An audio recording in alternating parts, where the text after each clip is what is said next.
And I'm like, no. Goes by so fast. Welcome back to the Jeremiah Show. My special guest, Shola. She is on NBC's The Voice right now, season 26. You're with Team Reba. Reba McEntire. What an iconic music artist to have as a coach. Wow. I mean, what you could learn and what you are learning. And it's got to be a thrilling experience. Hi, Shola. Yes. Welcome back. Hello, hello. Well, I love on the first part of the show here, we were talking about your childhood and your how you grew up and your mother and honoring your mother. Thank you for sharing that with us. It's as you said, it's very close to you, very raw. That we really are sorry for your loss there. There was dance. I know you. I think you were introduced to dance by your mother. You and your sister at 5. Yes, I was at the young, tender age of a kindergartner. so so you loved it then. What do you remember back to, like, what about dance drew you to dance? Oh, that is a lovely question. What about dance drew me to dance? Something about being in the dance studio. I vividly remember being in a white turtleneck that had like roses on it, like everywhere, and my mom taking off my street shoes and putting on ballet slippers. And Yeah. something about getting into this mode, getting into this atmosphere, it just makes me so emotional. Because as a baby, I just felt super connected not only to the space, but to my peers who are dancing. I've had an amazing dance teacher that I'm still connected to this day. And just the way she taught and her passion for children and for movement and something about movement and connecting with my body and connecting with the floor and the floorboards and like the ballet bars. I think that's something that has been like the most spiritual transformation of my entire being. Was it a freedom in a way, just to be, just to Yeah, feel let yourself feel, the emotion and the music and the discipline of the dance. yeah. I think it truly is like true love and passion expressed. Like it was cool to see how each one had this one medium because dance is like worship in a sense. It's like giving thanks, it's love, it's all these good things, it's joy, it's peace. So it's cool to look around the room and see how everyone is expressing this one thing differently. And the way I express it, I always feel like I was on fire. Like I always feel like I was on fire, my mind was on fire. So it was really like a fiery, burning passion for me since I was a kid. So that just stuck with me. And I was always dancing, always looking to improve, always stretching, always getting better, always watching videos, just getting better because I just wanted to express myself as best as I possibly could. So that's just why I loved it so much. Do you love it as much today? It's definitely been a journey. Sometimes I found myself getting off of it just because I lost touch with that fire. But I think recently it's been really cool to remind myself and be back in the spaces of why, like, medium of art, of this dance art has chosen me. And I think the fire burns even brighter than before. It must be hard. I think it's hard whenever you have something you love and then it becomes professional. There's this, you don't want to look at it that way, whether it's just a job or it's just making money, or there's this different pressure on you. Um, Yeah. what has it taught you uh, for, about the business, about yourself, and then how it is it how does it transfer to the music in you? So what has dance taught me? It definitely has allowed me to be truly authentic and transparent. And I think also what I've been learning through my art and through healing as a human being, as a woman, as a Black woman, and my own things, my own traumas and pains, it's been really cool to see how dance shows who I really am. And at the core of it's like how do I say? I was thinking about this the other day. It's between who you think you actually are and who you actually are. And it's cool to see who I thought I was and who I externally look like. How it's almost polar opposite to who I am at my core. It's very simple, it's very raw, it's very honest. And I was expressing that in ways. And little by little, it's like an onion, taking off the layers Hmm. and understanding the trueness of myself. And it's been this year process. I moved to California in 2017. It's been a year process up until this very moment, speaking to you today, of getting to the meat of why. Like, why do I love to dance? Who am I? And it's never Who are been, you? What? I'm a storyteller, I'm a communicator, I'm a lover, I'm a creator of universes, I'm a child of God. Like, there's all these amazing things. And I realized recently that being a dancer, being a singer, being a songwriter are just additives to the calling. God just gave me the special gift of being a dancer, but I could have been a storyteller, being a preschool teacher. You know what I mean? Like, it's just so cool how each person has their thing, and this was just my thing. So it was cool because that's why, like, even my podcast is a good segue to that.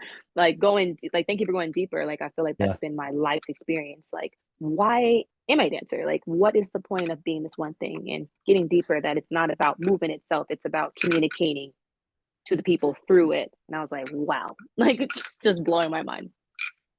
it is a wow. And you have these really great outlets and great the creativity skill to be a storyteller, to be to have a podcast that talks about and goes deeper into subjects. Your blog, the latest blog that I read on there was interesting. I want to bring that up and talk to you about that as well.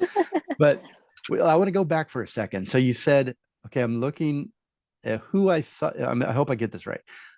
I was looking, you were looking at yourself introspectively, who am I and how do I see myself versus what I really am at my core. And you didn't see, did they match up? It sounds like they didn't match up with the way that you saw yourself. Mm-hmm. And is that because you were critical of yourself, that, like, as all human beings are, we don't appreciate sometimes the gifts that we do have, the talents that we have, the love that we have? Was that Yeah. was that where you're a little bit off balance, and then you kind of, it came together where you And realized because of that exercise that you were a mhm. storyteller? Yeah, I recently realized that my story of self is so interesting because a lot of people have that disconnect because they feel like they didn't have support. I feel like I had a disconnect because I had too much support, and not too much in regards to like it's a bad thing. I had so much support, so many people. I remember people calling me saying you would be a great artist and a great singer before. I was like, I'm happy being a dancer here, babe. Like, it is cool. Like, I don't need nothing else but these tap shoes, you know? So it was just interesting because a lot of people saw that in me and spoke it to me before I wanted it for myself. And because of that support, people were seeing visions for me that were so large and were like, you can do this, you should go in this direction, go this direction. And I honored my people and I trusted them I was like, yeah, we should try it. And I think we just tried each one. And I realized after trying each thing, I was like, none of this is actually me. And coming back to me, it's interesting because it was me, but it just was like a little bit too much. I needed a little less. So Mm-hmm. it's cool to see who I was being and who I actually am, that they're actually the heart of it um, is similar, but the expression was a bit off, which is really cool, which made me feel a little better about myself.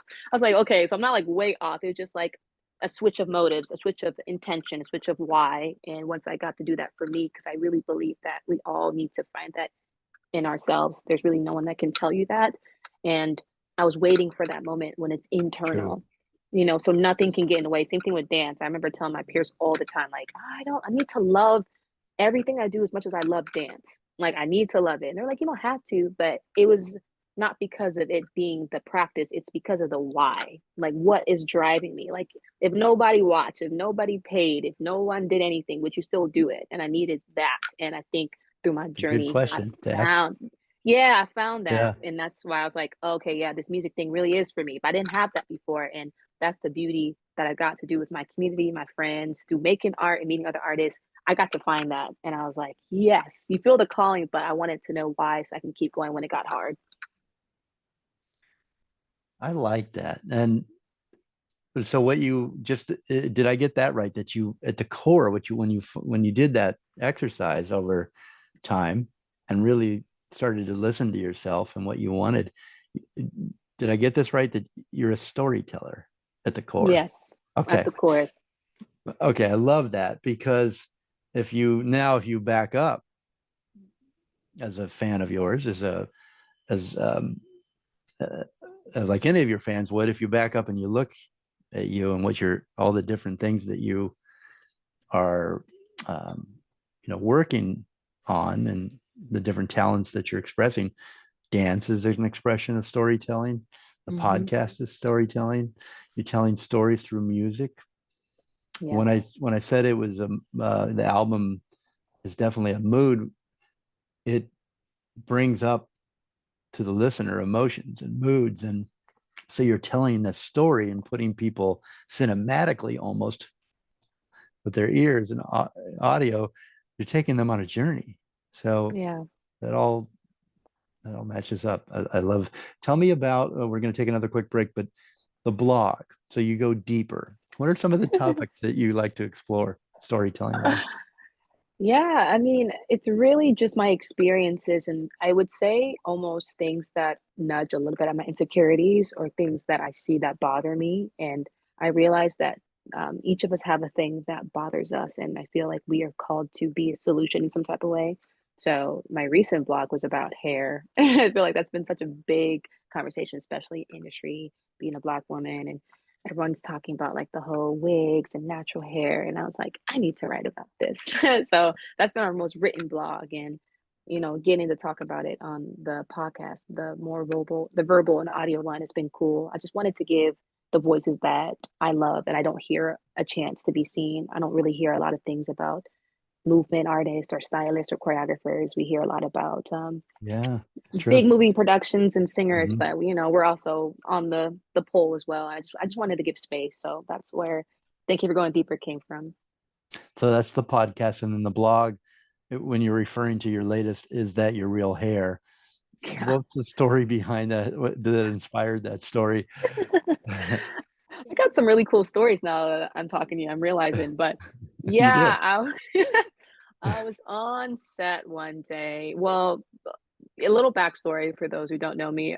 I've had a shaved head since I was 16. It's been like a look of mine. It's my signature look, just the buzz baddie girl look. So, me with hair is kind of like, oh, hey. So those who didn't know me, I was doing this gig and I come in getting my hair and makeup done, which is very new because usually I just go in for makeup. I don't go in for haircut. I didn't have any at the time. So I was getting my hair done and someone looks and asks me like, hey, Shola, is that your real hair? And it was the most awkward pause. Every hairstylist, makeup artist kind of waited to see what I would say. And I was just like, no. I said, It's not no. right. And it's like everyone just goes back to doing whatever. And it made me really think as to why that was a question for me. And Mhm. I wrote it down. I knew I had to write about it. I wanted to be mindful because, it's a sensitive topic for many people. And who knows, maybe the person may realize that that was them who asked me that question, but it's okay. But But it you was add cool. humor. You're really funny. You're a great writer. You Oh, add thank you so much. it. Thank you. And it was You add, cool because it was a true experience. And a lot of us, it doesn't even matter really race, I would say. A lot of us women, for many reasons, because we just want to always have this push and pull of this thing about hair. And I mm. just wanted to write about it a little bit. I can't say I can relate. I haven't had that experience, but this is my real hair.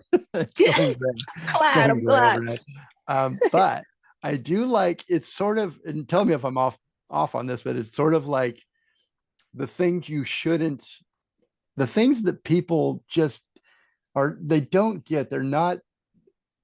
They don't mean anything by it, but they are just so unaware. Yeah. They ask some things that are just you shouldn't ask, like maybe how old are you to a woman. I know that makes most women that I know very mad, so I don't ask that question. Or Yeah. what's another one? What's another good? Have What you? is another one? I don't know. Oh, I would say like, are you pregnant when you're Yeah, not? I was gonna That's a say. big one.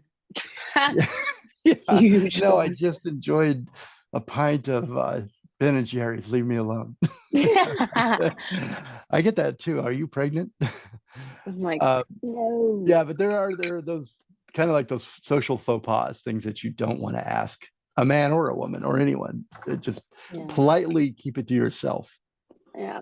But it's cool because I feel like when I wrote that post, it was cool to see the people who messaged me in open conversation and a lot of people who are different races were just talking to me like, I never thought of it that way. And I was Hmm. like, this is why we do what we do. Like, it's Yes. really changing our thoughts. And it's cool because so easy to take offense. But then at the end of the day, I was like, well, why would I be offended? It isn't my real hair. It was just more so like, well, what made this an appropriate space to ask? And what if I was Hmm. somebody who felt insecure about it? What if I had alopecia? Like, there's many things like that make people choose the way they do. So it was cool to have those conversations with people who are oblivious because that's just not their experience. So that just makes writing and the blog posts even more special. And I can't wait to continue. Okay, so far, everything that you said sort of matches. So I'm believing you. Yeah.